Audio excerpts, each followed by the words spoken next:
On to the sexualization of children. Yes, there's really just quick mentions given the timing, and one segment of mine will, I'm sure, go into extra time now about legal victories against wokeness. But let's bring this on screen first. This is from a French bus stop. You might be able to see that the République Française has put this billboard up at an advertising hoarding in a public place. The top right image there is Santé Publique, so it's the French public health authorities. And this is viewable to children, of course. The question being asked in this billboard is, penetration is hurting me. What should I do? So that's viewable to children. French charities and organizations are up in arms about it. This is pan-European now. It's clearly coming from UNESCO more than the EU.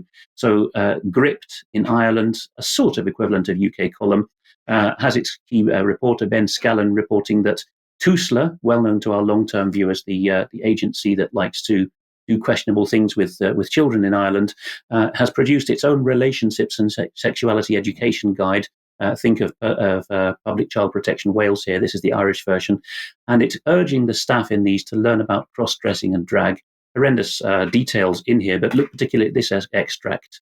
The guidance is, don't be put off. Don't let your embarrassment or discomfort or theirs, this is other people, including children, put you off. Carry on against your conscience. Wicked advice. In Austria, a Catholic outlet, the Tagespost, has reported on a large petition. It's the headline here translates as opposition is forming up to what it calls sexual pedagogy, sexualization in schools. This has been summarized in English by CNE News, based in the Netherlands, Christian Network Europe. The petition is about the assumption that children are sexual beings, going back to Kinsey. Again, Brian's interviews with Kim Isherwood are a vital background here, and Louise as well at Liberty Tactics has done a lot of interviews with Kim and others about this. Here's a crucial section. The most problematic premise is the view that the child is being seen as a sexual being. And the report notes that a paedophile activist, Helmut Kentler, I haven't actually heard of this particular specimen, but these theories have been criticized in Britain. A suggestion here that Britain, and particularly Wales, I think, is in the lead now in resisting this, and that Central Europe is benefiting from the activism there. It's not just Catholic Central Europe in Austria. The same thing is happening in Lutheran Norway. Vårt Land, quite a major outlet in Norway, is interviewing the head of Save the Children, Norway. I don't think they're connected with the British charity of that name, on plans to lower the age of consent to sexual activity in Norway. And again, CNE has an English summary of this, which, if you go through to the detail of, points out that Norwegian children were surveyed on behalf of this organization. A fairly large sample size, 880 Norwegian teenagers, were asked, do you want to have sex at a younger age? Over 3/4 of the girls and 2/3 of the boys said, no, we do not want consent. So you have to ask, who is this for, the lowering of sexual consent? Pretty obvious, I think, when you look into it more.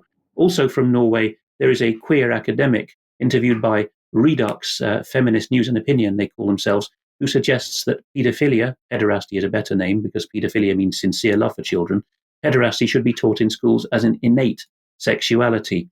And the gentleman in question, Mr. Moen, the academic, it has targeted a Norwegian feminist, a lady that some people will have heard of, who faces potentially 3 years in prison for tweeting that men cannot be lesbians. Over in Finland, Päivi Räsänen, the former chairwoman of the Christian Democrats Party, who some will remember was cleared by the prosecutor over hate crime charges, is being given double jeopardy now. This was a couple of weeks ago, so persecuted probably till the grave if things go on like this. So the message there, Alex, is that this is not just happening in the UK or the United States. This is something is happening right across society in Europe and the United States. So there must be a common source for it all. If it's happening in Lutheran, Roman Catholic, Anglican, atheistic parts of Europe, non-member states of the EU like Norway and Switzerland, all at the same time, it's clearly coming from UN level and from NGOs. Yes. Okay, thank you. Let's come back to the UK.